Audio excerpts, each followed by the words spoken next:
Now to execute that, I was fortunate enough, sorry those who didn't get those reports, but I had the test versions of our reports. And they'll be presented in a little bit different order, but I just want to run through the different reports, what they show you, and how they help me do that. The sales order report was the first one that I looked at.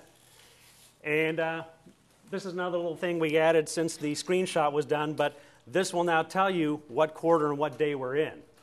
So it's kind of nice to know what today is. And then again, the sales are by quarter and day. And what I can do now is look and see for each of my products, okay, and I saw some of the half-kilogram nut muesli version, sold some before. So I'm looking for that to be on average about $3,900, $4,000 a day. So if I'm not selling it over a few days, I realize that my price might be a little bit low or a little bit high, or if I'm selling a little too fast, I'm losing those opportunities. So I use this report quite a bit to see what each product was doing in the sales and figure out how I should be tracking to my ideal, not running out until the 51 days later when I get to make that product again. So how do I keep that plate spinning? How fast do I get that going? So very nice report to give you an idea of how your products are selling that you can scroll down and look over the last 4 or 5 days. If you've made a price change and a couple of days later, see if you've had an impact on that. And you have to use some judgment because I might not sell for a while because one of my students is in there and they're undercharging and everybody goes to them, but they'll stock out and I'll come back. So patience is sometimes a virtue. Next semester, I'm going to offer my students the opportunity that if they beat me, I'll buy them dinner. I don't think I'm going to plan on losing any dinner, so I'm going to.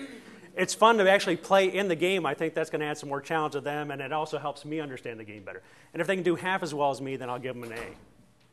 So that's So if I'm not selling, I can go into the market price report and try to see, okay, what's happening to those products?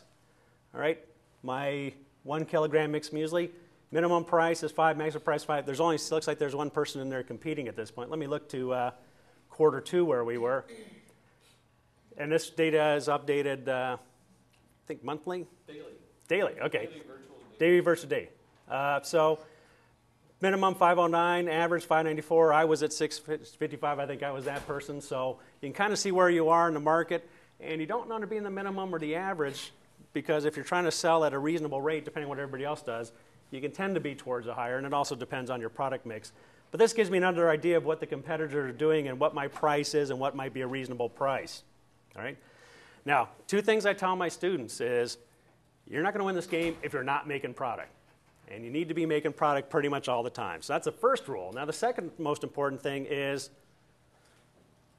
you can't sell at a loss and make it up on volume. Right? So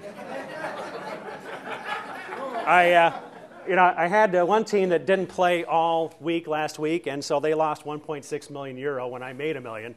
But I've had in the past people who have lost more because they actually played but sold at a loss. So selling at a loss is even worse than doing nothing. So the product cost planning and the challenges, there was a tool within SAP, but it didn't work quite as well.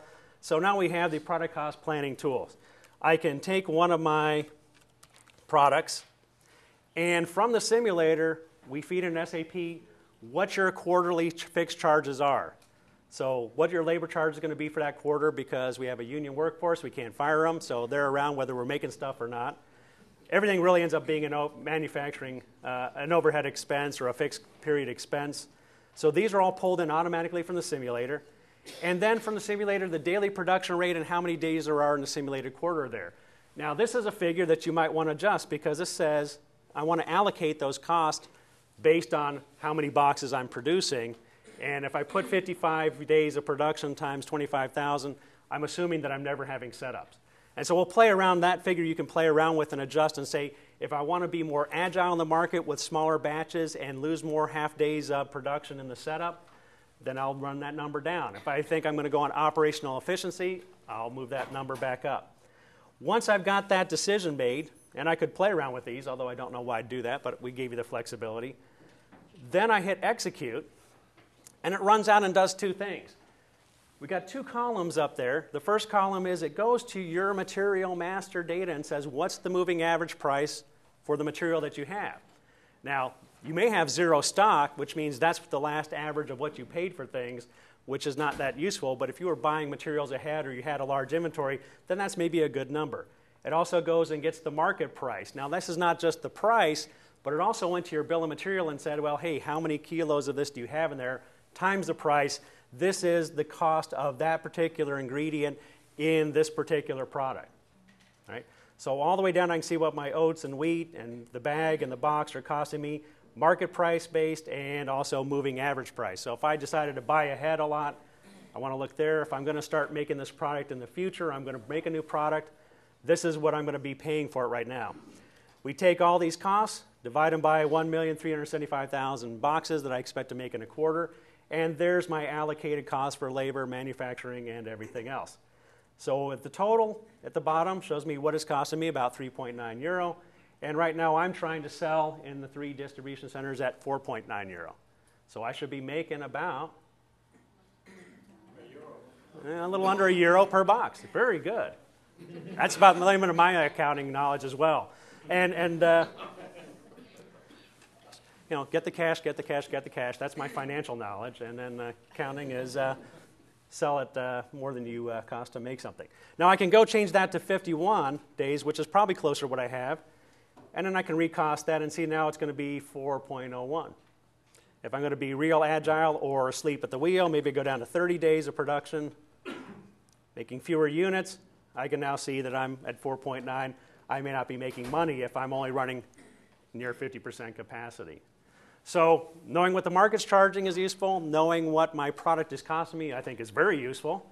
And I think this tool now has the flexibility that you can use it in the game fairly simply and explain it and get a good picture as to what you should be doing. Your big assumption is your efficiency, how many quarters you can run.